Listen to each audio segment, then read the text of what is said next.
Pabor si Navotas Representative Toby Chanco na ipatawag sa pagdinig ang dating House Appropriations Chair na si Congressman Zaldico kaugnay po ng National Budget at Flood Control Projects. Handa rin si Mayor Isko Dumagoso na ibahagi sa Senado ang impormasyon tungkol sa mga palpak na proyekto sa Maynila. Narito ang balita ni Margot Gonzalez. Gumulong na ang pagdinig ng Senado kaugnay ng mga anomalya sa flood control projects ng Marcos administration. May ilang kontratista na pinatawag at pinasupina dahil sa hindi pagdalo sa Senate investigation. Ang DPWH una nang kinumpirma na may mga ghost projects sa bahagi ng Bulacan. Naniniwala naman si Navotas Representative Toby Chanco na dapat ding ipatawag sa Senado si Congressman Zaldico upang magbigay linaw sa mga anomalya o issue sa 2025 national budget at mga pondong inilaan sa flood control projects. Anya sa small committee ng Kamara para sa pagtanggap ng amendments sa 2025 national budget ay 4 lang ang miyembro nito kung saan ang chairman ay si Zaldico at si Stella Kimbo naman ang senior vice chairman. Sino pa makakasagot? Wala na records eh.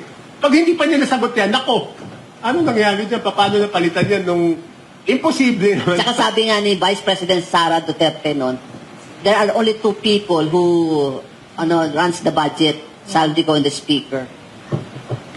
So ngayon po, do you support the idea po na ang dapat na number 1 na ma-invite sa mga Senate hearing regarding po sa mga flood control projects ay si mismong Congressman po? Yes.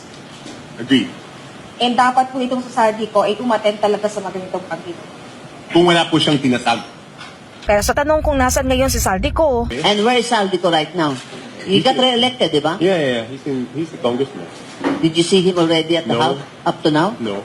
ani ni Chanco, handa siyang lumahok sa investigasyon ng Senado kung iimbitahan siya ng Senate Blue Ribbon Committee. Dahil sa mga anomalya naman sa flood control projects, may mga panukala sa Kamara na mas mabuting ilipat na lang sa ibang proyekto ang 250 billion pesos na pondo para sa flood control tulad ng pagpapatayo ng paaralan. Pero may reserbasyon si Chanco sa naturang mungkahi. Because the problem is the corruption, not the project. Oh. So, kaya nga binaligtad ko, kung sakaling natuklasan natin, of course, this is hypothetical, na ang school building ang may corruption. Ibig bang sabihin, wag na tayo magpatayo ng school building.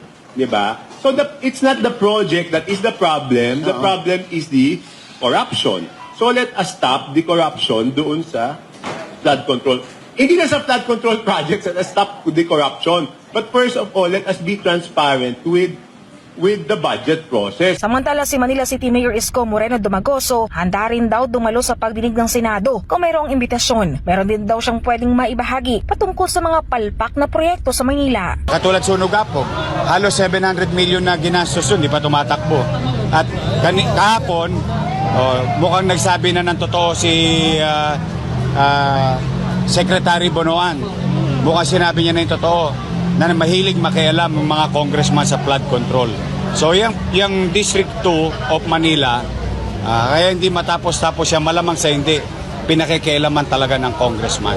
Every mo 700 million, hindi naman gumagana. Dapat maimbestigahan, malaman. It's not about pointing fingers and blaming. The point is, it is true already na mahilig makialam yung mga congressman. Para sa Diyos at Pilipinas, kumahal, Margot Gonzalez, SMNI News.